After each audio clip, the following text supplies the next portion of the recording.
anxiety. How do we deal with it? How do we alleviate it? Is it important for us to understand the root of anxiety to be healed? What are techniques for navigating everything from anxious thoughts to panic attacks? Not all therapy is created equal. I'm so excited to jump into it.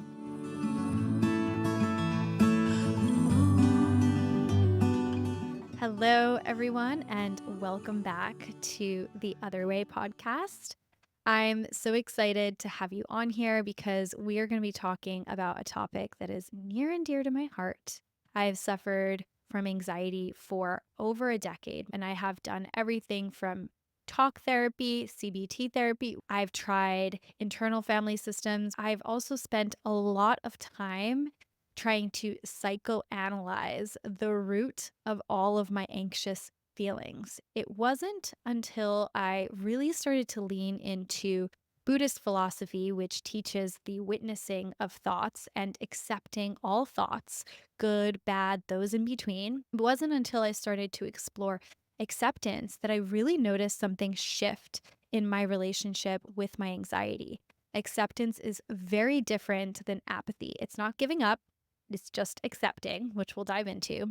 On today's episode, Dr. Chad Lejeune and I get into why that is from a clinical psychology point of view. Why is acceptance so important? We start to dive into a modality of therapy known as acceptance and commitment therapy. We'll talk about what it is, how it works, and how it might just be the key to freeing you from anxiety, hand in hand with, of course, the incredible tools that come from CBT. One of the things that we're also going to be talking about on this episode is why it's not so important for us to understand the root of the anxiety and what you can do instead. And I think this really flips a lot of common narratives in the wellness world about needing to understand where it came from in order to heal it.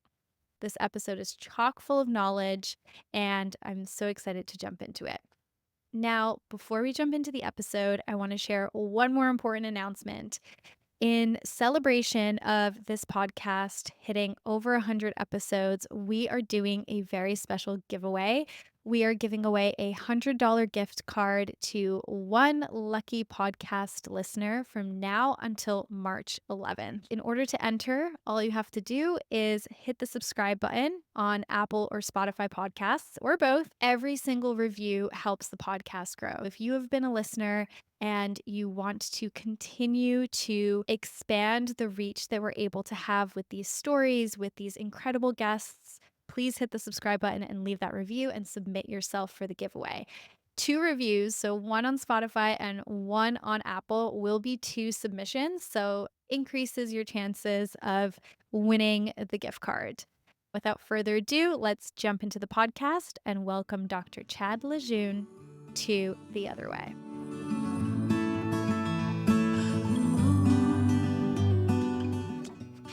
Dr. Lejeune, welcome to the podcast. You've been top of mind for me because of this conversation, which I have been preparing for, and I'm so excited to get into all the topics that we have to talk about. But as you know, I'm fresh off of a 7-day silent meditation retreat. Something that you had shared with me around panic attacks truly saved me on this retreat. I want to give you credit for that just off the bat. I don't know if you recall sharing this, but you had this line where you talked about the fact that panic is the result of our minds having a fear experience around physical sensations in our bodies. I had on this retreat 12 hours of going in and out of panic attacks. And it was what you had shared with me that helped me actually work through that experience. So often with anxiety, we're uncomfortable with the physical part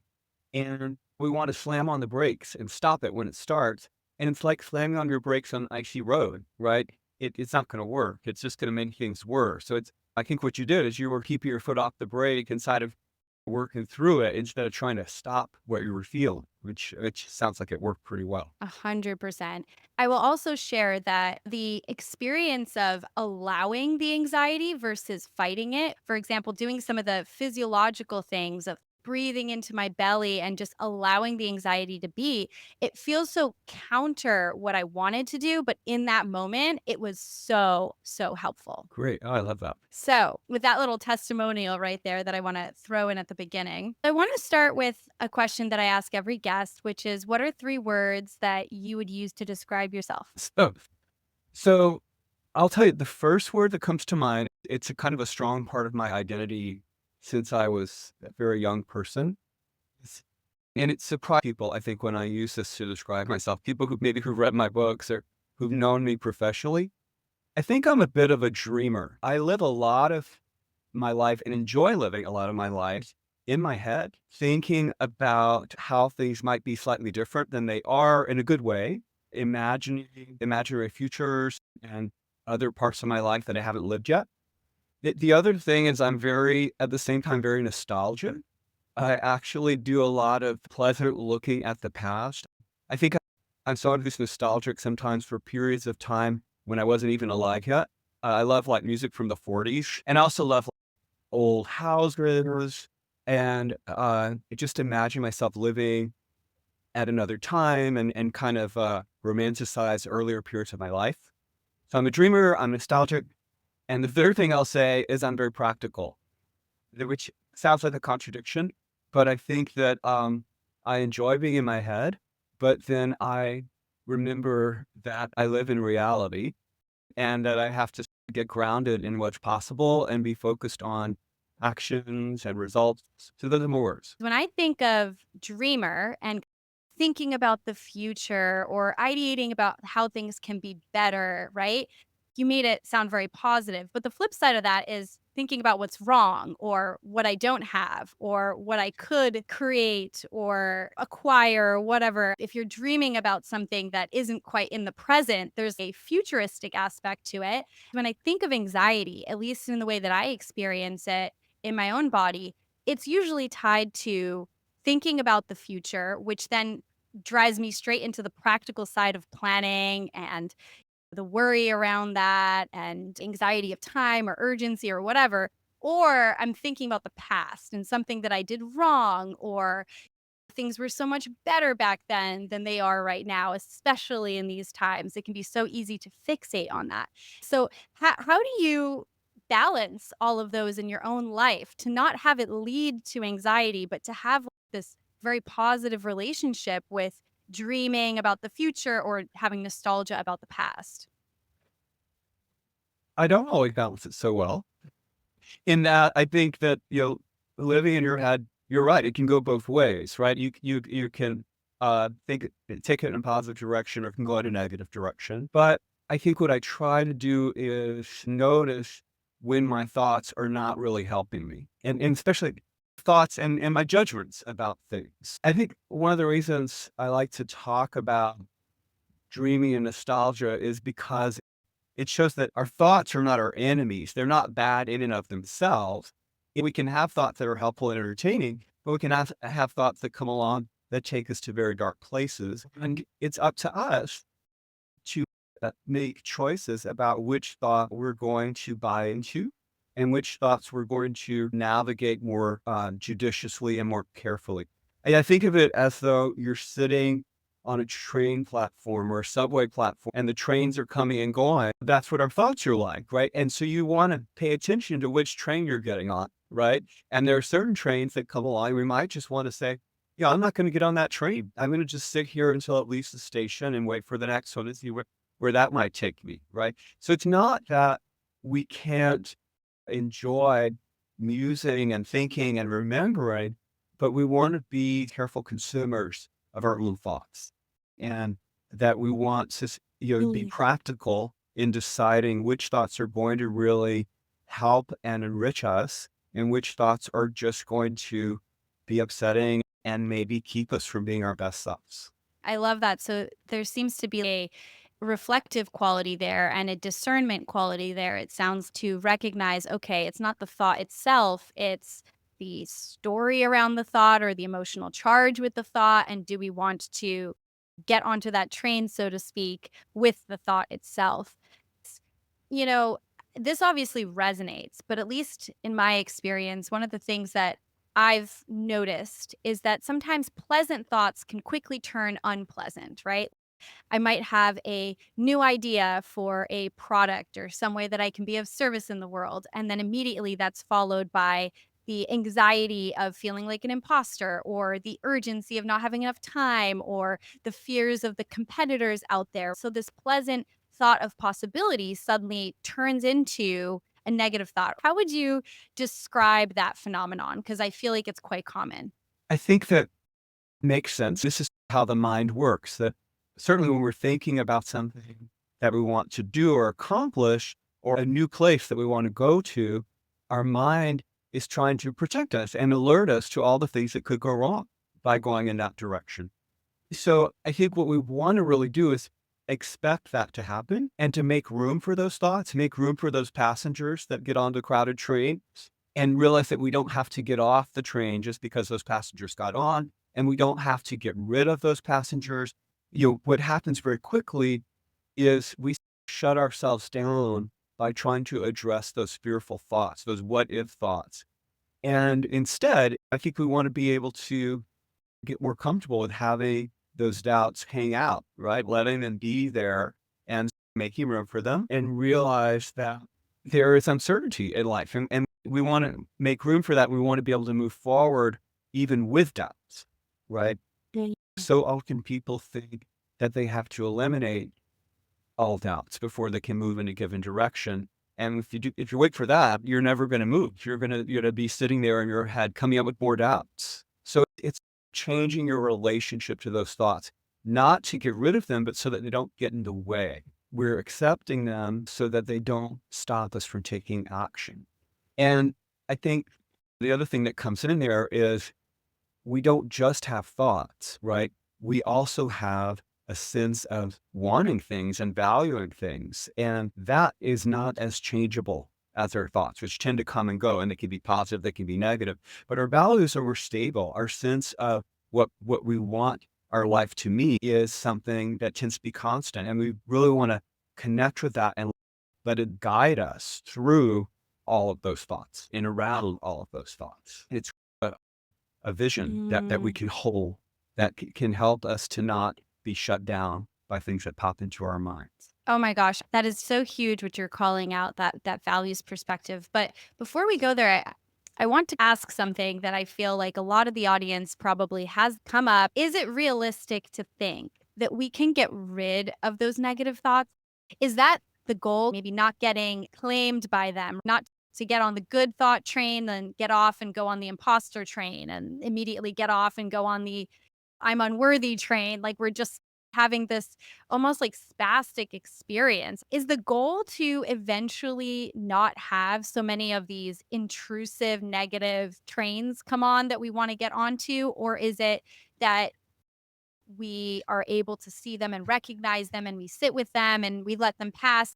What ends up happening for somebody who embarks on this journey? The the answer is that you can do both. I think you can at time alter a thought, kind of change a thought, and maybe even get rid of a thought.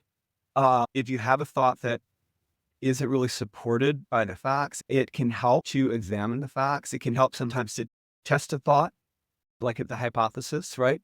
And maybe you can prove to yourself that this thought isn't very valid. That usually happens through action, right? Challenging yourself in some way. And then when that thought comes up again, you're like, look what I did, right? So maybe this thought isn't valid.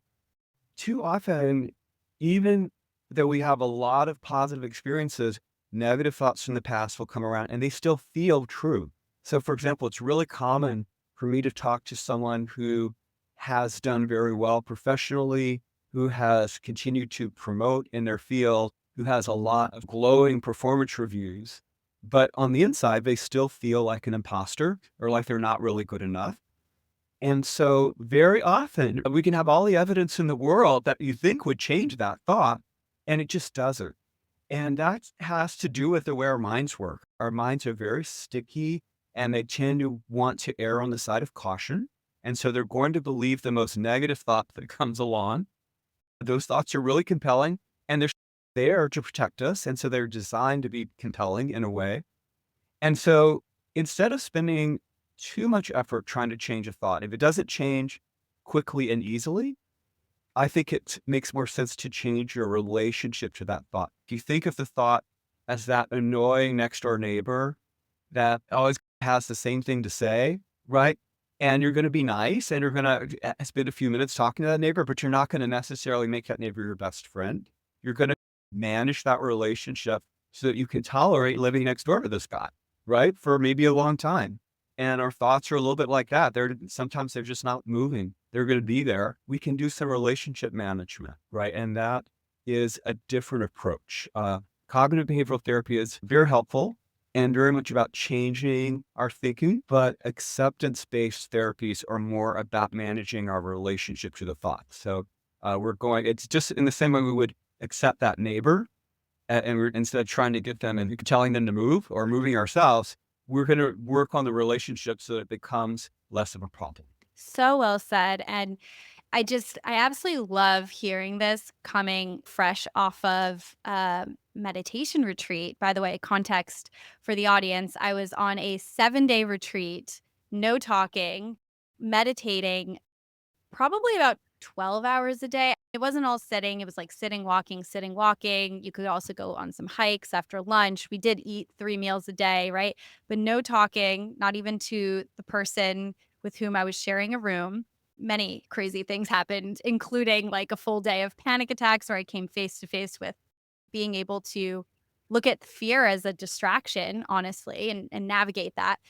But one of the things that I noticed coming out of this is just that our minds are constantly thinking, like, even without any sort of stimulus. Like, I'm sitting there eating lunch or dinner, and I'm having these wild thoughts, like judgments about myself, judgments about somebody else, like, all of a sudden having anxiety and thinking about the future of something that popped in out of nowhere. I think I used to have this perception that my environment was creating the thought, and in some cases that might be true and I need to change the environment, but just this awareness of, even under these circumstances where I was able to have so much removed and so much stripped down, the thoughts kept coming. They didn't go away, and they weren't positive most of the time, to be real. Maybe they could evolve there, but they weren't, which was just shocking to see. To notice that thoughts never stop.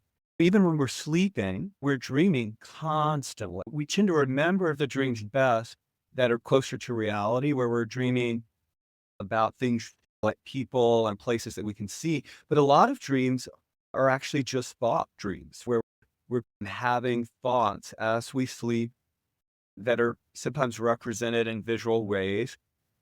I think the phrase stream of consciousness is a very useful phrase because it points out that consciousness is a stream that doesn't stop, right? Our whole lives, the stream is flowing. And what happens all too often is we fall into the stream and we get carried away by it, right? And what can be so helpful is to do what you did for 7 days, is to climb up on the bank of the stream and try to sit there and stay just outside the water, observing that, right? And it helps you to, there may be times when you want to dive into that stream, right? Because the thoughts that are coming along are great thoughts, pleasant thoughts, right? That you want to immerse yourself in. But it helps to know that we can always climb out of the stream and it's still there. We still hear it, still see it, but we're not being carried away by it so much. It's so empowering. Even on this retreat, some of the work that we've done together was extremely helpful. I want to backtrack here for people because you mentioned two modalities that I think are really important as we ground our conversation moving forward. You talked about CBT, cognitive behavioral therapy, and ACT. So they're very compatible. The CBT part of it is very focused on noticing distortions in your thinking, noticing the way that certain emotions will bias and distort your thinking, and noticing that can help you not to buy into the thoughts, right? So the focus of CBT is to try to correct those distortions using sort of rational challenges, right? Using your rational mind to identify irrational ways of thinking. And the other part of CBT, the behavioral part, is very much about behavior change. it traditionally has focused on changing behaviors that we would consider symptoms of depression or anxiety, right? And so behavior is really defined more as the problem that you're going to fix and change. In ACT, we're also dealing with thoughts and behaviors, but the focus is more on accepting our thoughts, right? And not so much trying to change them and not spending a lot of time worrying about what's rational or irrational. It's more of a pragmatic criteria. We say often in ACT, does that thought work for you? Does it help you to live a better life? Does it facilitate action toward things that you value? Or is it a thought that's an impediment? It doesn't matter if it's true or not. We're taking that away, right? So we're stepping away from a lot of what CBT does to say, is this true or not? Is this rational? And we're saying, does it work for you? Because it may be very true, but it may not be helpful to think about it at that moment, right? Or to buy into it at that moment. So it's more about acceptance instead of change with thoughts. And the behavioral part of ACT is not just focused on symptoms of a mental disorder and looking for dysfunctional behavior. I think it goes deeper and it looks at our behavior as choices, and we want those choices to reflect our values. And so I think behaviorally, what ACT brings to the table that CBT hasn't traditionally, and that also frequently other approaches to therapy I think, neglected as well, is helping people to be clearer about what they value, what they want their life to be like, who they want to be as a person, and really connecting with that in a powerful way so that it informs their choices and allowing that to change their behavior. Because what's challenging in CBT is certain behaviors, we do them because they give us great comfort, but maybe they're not helping us in other ways. And it can feel like, how do we determine what's a okay behavior that's comforting and what's a bad behavior? So we actually say, what's the value of that behavior to you? And it makes you feel better, but what does it do that you care about? Or is it something that doesn't have value? And so it really leaves it up to the client to decide based on, and the idea of values is they're not right or wrong, they're just yours. Everyone has their own set of values that guides them, right? And so it's getting more clear about what that is. And I think that clarity is a powerful force for change of behavior. And so the objectives are very similar, and the focus of both therapies are on thoughts and behavior, but the approach is quite different. As we're not trying to change our thoughts, we're accepting them in ACT. And rather than targeting symptoms as much, we're letting our values guide the way in ACT.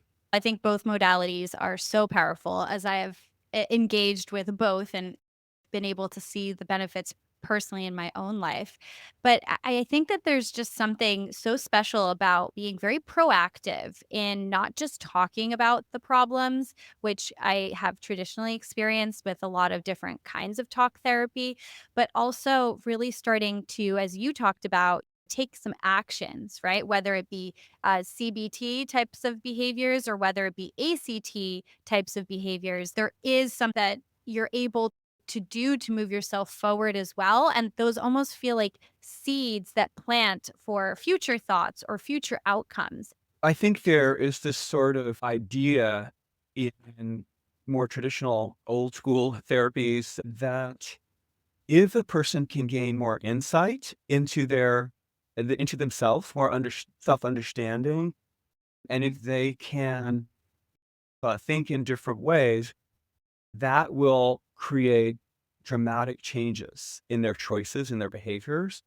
I think of it as magical thinking. It's suggesting that your thoughts have this magic power to create change in the world and that you don't actually have to do a whole lot, right? If you can just get your thinking right, everything will just fall into place and your life will be fabulous, right? And I think that certainly being able to imagine and envision a better life is important, but I don't think it's enough. I think that there's more required. And I think that therapists can sell this idea that all you really have to do is have the positive thinking, and that's it. That'll fix everything. And it's a first step, but I think there's more we can offer as therapists. You touched on a really This was like my starred question as I was preparing for this. How important is it to understand the root of an issue, right? Because there is this broader wellness trend around if we get to the root of where it came from, we will be free from it. How important is it to know the root cause of our anxiety or depression or suffering in order to solve it? So, in my opinion, it can be helpful, but it's not necessary. Um, I think that it varies from person to person how helpful it can be. Sometimes it's extremely helpful. For example, if we understand that certain thoughts we had or choices we've made based on something from our history, that insight can give us a little more distance from these automatic thoughts. You would say, those are old thoughts. I learned that based on childhood experiences. And so I'm going to have a different relationship with that. So to that extent, it can be helpful, right? At helping to change that relationship. But I don't think it's often enough. And also don't think it's absolutely necessary unless we continue to make certain mistakes over and over again because we're unaware, right? We have certain blind spots maybe that were based on our past. In those cases, I think it can be helpful sometimes to explore the past up to a point. But I don't think that the answers we need to go forward lie in the past in many cases. Often like to tell a little story to clients that I work with. If you just imagine going through life as though you're walking around in this open landscape. Let's say you're walking across an open field in the moonlight, right? And unbeknownst to you, someone has come along at some point and dug a series of very deep holes in this field, right? And at some point on that journey, you fall into a deep hole. So this is a bit of what it could feel like when we find ourselves getting into the wrong kind of relationships over again or having a certain problem that reoccurs at work is yet again and falling into this hole. So we get up, we dust ourselves off, and we decide we want some help, right? So we call in a therapist, and the therapist is the guy who comes and peers over the edge of the hole and says, how can I help you? Right? And you're like, I keep falling in these holes. I'm in this hole and I need to get out of this hole. So the therapist could spend a lot of time helping you to figure out exactly how you came to be in the hole. You're walking in a straight line and you turned left and you walked a few more feet and then you turned right and then you fell in the hole. And after maybe a year of talking, now you have a narrative and story that explains why you're at the bottom of this deep hole. The problem with that is you're still in the hole. Right? And I don't know that knowing how you got here is really going to be that helpful in getting out.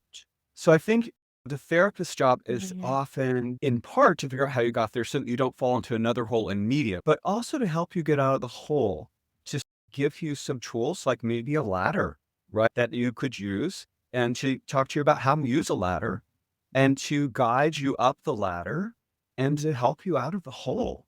And I don't think that you have to focus so much on the past to do that as noticing what's happening right now, what's right in front of you. What are the choices you're making today that keep you in the hole?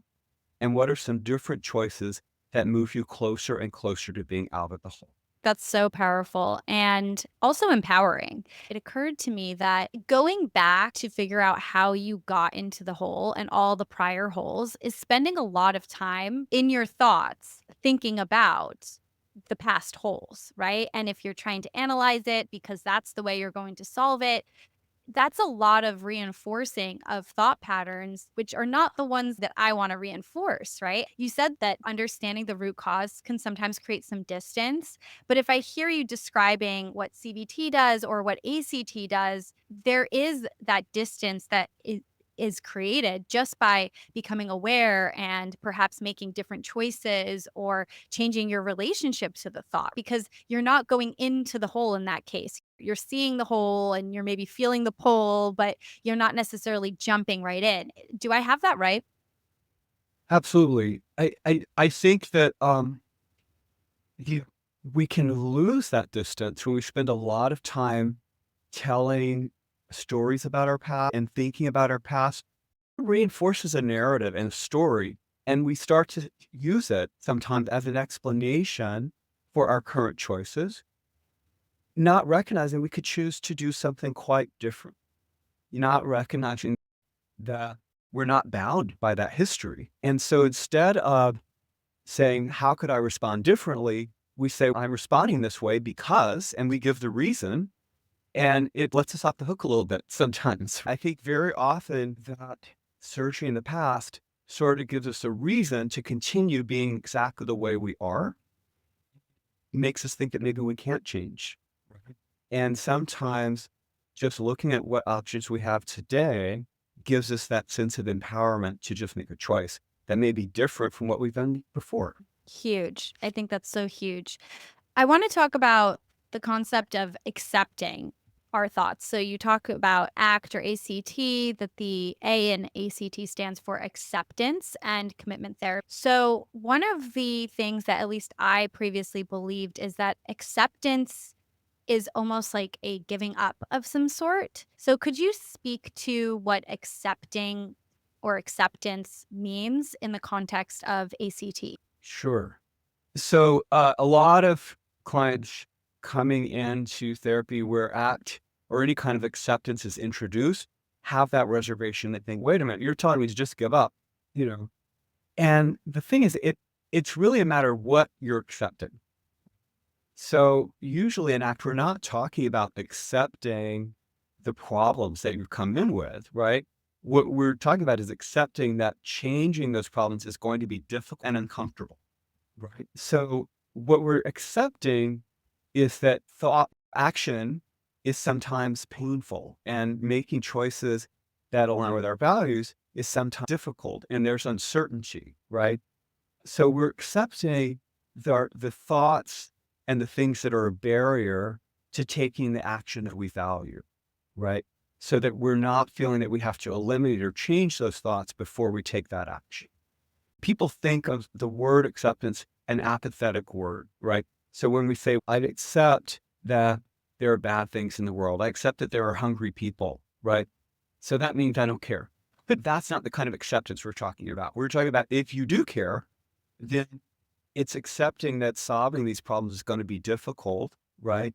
And it's going to take a lot of work. And the solutions may not be perfect, right? And so it's accepting anything Yeah. that's going to stop us before we even get started, right? And trying to move forward and not let our lack of acceptance be a barrier to taking action.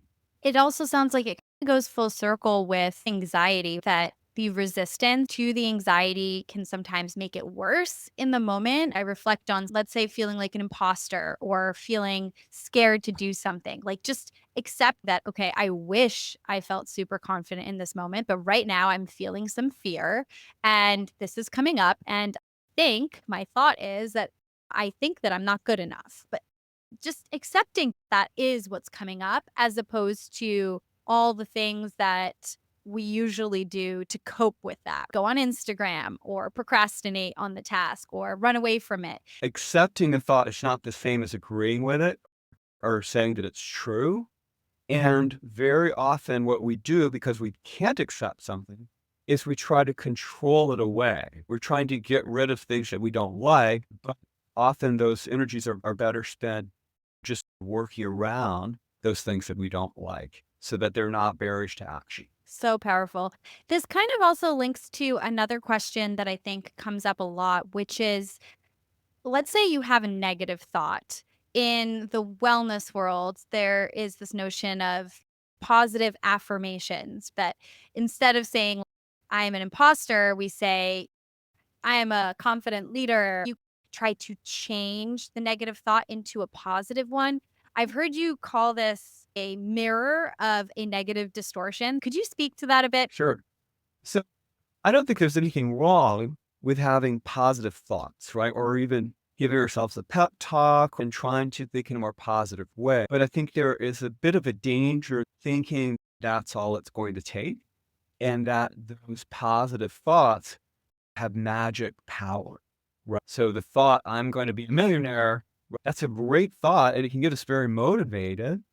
But unless that leads us to maybe put aside some money in a 401k and learn a little bit about investing, or just look at the choices we're making, it can actually be a substitute for doing the things that would actually make us a millionaire, right? The other thing I think it does when we put that out there and it in the culture so much is when people have things happen to them that are unfortunate, right? And then when maybe someone uh, has never made a lot of money for different reasons, or maybe someone is sick, someone has a disability or an illness that comes along. Um, there has been a tendency at times to think you brought this on yourself because you were thinking in this negative way. There, there have been these kinds of movements at times in history that we damage ourselves or we make ourselves sick by what we're thinking, right? And I think this is really unfair. I think it really blames the victim. It suggests that thoughts are more powerful than we have any evidence that they really are. I think certainly thinking in a positive way can be helpful, and thinking in a negative way can be harmful, but that doesn't mean that our thoughts magically change reality. And I think that the more we believe that, the less likely we are to take responsibility for our daily choices, which are what really will affect reality, at least the evidence we have. Now, I'm a big fan of theoretical physics, and I'm really on top of the latest research, and consciousness does seem to have an effect on what happens at a very microscopic quantum level. So I think consciousness is a big mystery. I think our thoughts actually do have certain powers that we don't understand. But based on what we do understand, we know that our actions are often going to be much more effective at helping us to become millionaires or happier people than anything that we can change inside of our head. As a profession, mental health professionals should stretch a little bit and not give out the idea that all we need to change is our thinking. That's an important part of it, but there's so much more that we can change as people because there's so much more to us than we are not just what we think, but we're what we do and what we value and care about and how we let that inform our choices. That's the other piece. It's not just about those tapes. It's about what did you do today and what are you going to do tomorrow? 100%. Also, there's like an aspect of almost resisting the present reality. If you're just fixated on what it is that you're not, or the opposite thought than the one you're thinking, or the opposite emotion than the one you're feeling, there's an aspect of resisting versus accepting the thought and what is in the present. We might wish for something to be different, but that isn't the current reality at the same time. So I think that is so often where people get stuck is this struggle against reality, where they just want to rule it out of order. They do, often when clients come to therapy, I feel like we spend the first several weeks just wrapping our head around what's going on. Sometimes it's a new medical diagnosis or something. And there's just this sense of, but this can't be happening, right? This shouldn't be happening. And this surely that will go away, right? And that struggling, it's almost like an allergic reaction to reality makes us feel powerless, right? And it causes us to spin our wheels in a way that is deflating and exhausting.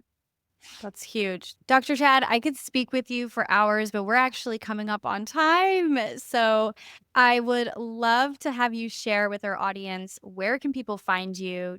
I'm coming to a point in my career where I'm actually not doing as much therapy. So I'm actually making myself harder to find, but I'm trying to make my books easier to find. And so if you would go to my author page on Amazon, you will find a couple of self-help titles. I've got The Worry Trap, which is a blending of CBT and ACT, and more for generalized type of worries and anxiety.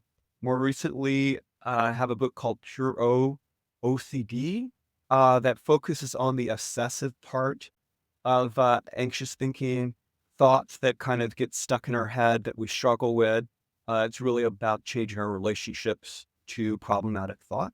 Yeah, I would say go to my Amazon author page. I've also got some fiction there that I work on as a hobby, and so give you a little insight into who I am outside of my role as a therapist as well. I know, I saw that, I was like, "Whoa, is this the same guy? This is so cool." Okay, we definitely have to talk about that, but we'll do that offline because 'cause I'm excited to check out those titles. Dr. Chad, it was so wonderful having you come on. Thank you, thank you, thank you so much. Thank you so much for tuning into The Other Way. If you enjoyed this episode, please leave a 5-star review. It really helps the podcast grow, and I'm ever so grateful. If you want to stay connected, you can find information on how in our show notes. And finally, if you're curious about inflow and want free resources around cyclical living or moon cycles, check out inflowplanner.com.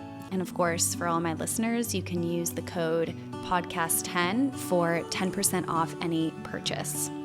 All right, that's all for today. See you next time.